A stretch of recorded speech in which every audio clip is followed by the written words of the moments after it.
क्यों आज एकादशी का श्रावणियों का सबसे बड़ा पर्व एकादशी उत्तरदा एकादशी है और कल इसका पारायण है। आप सभी के लिए मैं बता दूं कि युधिष्ठिर ने पूछा, मधुसूदन श्रावण शुक्ल पक्ष में किस नाम से एकादशी होती है, कृपया मुझे इसका वर्णन करिए। तो भगवान कृष्ण बोले, राजन प्राचीन काल की बात है। द्वापर द्वापर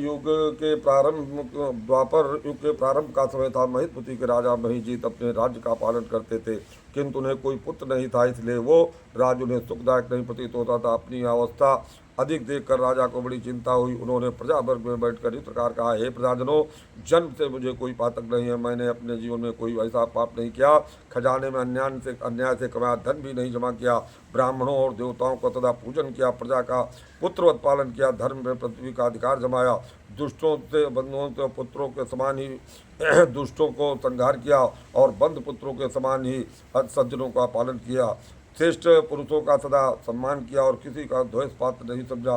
फिर क्या कारण है कि मेरे घर में आज तक पुत्र रत्न नहीं प्राप्त हुआ। राजा के वचन कर राजा पुरोहित ब्राह्मणों से इस प्रकार का हित विचार करके गहन वन में प्रवेश किया। राजा का कल्याण चाहने वाले वे सभी लोग इधर उधर घूमकर ऋषि सेवित आश्रमों की तलाश करने लगे। इतने में उन्हें मुनि सेठ लोमस का आश्रम नजर आया।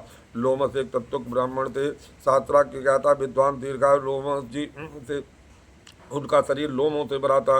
वो ब्रह्मा जी के समान बहुत तेजस्वी थे। एक एक कल बीतने उनका एक एक रोम दौड़ता था और इसीलिए उनका नाम लोमस हुआ। वह महामुनि तीनों कालों की बातें जानते थे। उन्हें देखकर सब लोगों को बड़ा हर्ष हुआ।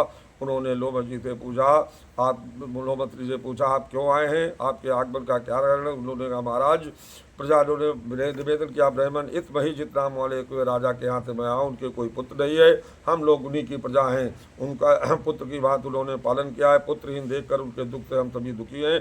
निश्चय करके आपके पास है द्विजोत्तम, राजा के भाग से इस समय आपका दर्शन मिल गया। महापुरुषों के दर्शन से मनुष्य के सारे कार्य सिद्ध हो जाते हैं। आप कृपा करके इसका कोई उपाय बता दीजिए। राजा को पुत्र की पहुँच की बात सुनकर महाराज लोमन ने दो घड़ी ध्यान पश्चात राजा से प्राचीन जन्म का वृत्तांत सुनकर उन्होंने कहा, सुनो राजा महिजित, पूर्व जन्म में मनुष्यों को चूसने वाला धनहीन एक वैश्य था। वो वैश्य गांव गांव घूमकर व्यापार किया करता था। एक दिन जेठ के शुक्ल पक्ष में 10वीं तिथि को जब दोपहर का सूर्य तपता था, वो गांव की सीमाएं जलाशय पर पहुंचकर पानी में भरी हुई बावली देखकर वैश्य वहाँ जल पीने का विचार किया। इतने में ही वहाँ बछड़े के साथ एक गौ भी आ गई। वो प्यास से व्याकुल और ताप से पीड़ित थी, अतः बावली में जाकर वो जल पीने लगी। वैश्य ने पानी पीती हुई गांव को वहां से हटा दिया और स्वयं पानी पिया। उसी पाप के कर्म से यार राजा को पुत्री न है। किसी जन्म के पूर्ण से उसे कंटक राज की प्राप्ति नहीं हुई है। किसी जन्म के पूर्ण से उसके कंटक राज तो मिल गया, लेकिन उसको पुत्र नहीं हुआ है। प्रजा को ऐसा कहते हुए मनोमत रहा। इसका प्राश्चित करने से पाप नष्ट होता था। पूर्ण का उपदेश कीजिए जिससे इनका पाप नष्ट हो। तो लोमस जी ने कहा, प्रहलाद, श्रावण के शुक्ल पक्ष जो पुत्रदा नाम की एकादशी है वो विख्यात है। मनोवांछित फल प्रदान करने वाली तुम लोग उसी सभी व्रत करो। और सुनकर प्रजाओं ने नमस्कार किया और नगर में आकर विधिपूर्वक पुत्रता का अनुष्ठान किया और उन्होंने विधिपूर्वक जान किया था उसका निर्बल पूर्ण संकल्पित करके राजा को दे दिया। तत्पश्चात रानी करने गर्भधारण किया और प्रसव का समय आने पर बलवान पुत्र को जन्म दिया। इसका महत्व जो सुनता और मनुष्य पाप से मुक्त हो जाता है ता ही लोक में और उस लोक में परलोक में और स्वर्ग की गति को प्राप्त होता। ओम नमो विष्णु मध्य भगवान विष्णु त्रातियों का संपूर्ण व्रत मैंने आपको कहा, इसका पारायण कल है। ओम नमो भगवते वासुदेव।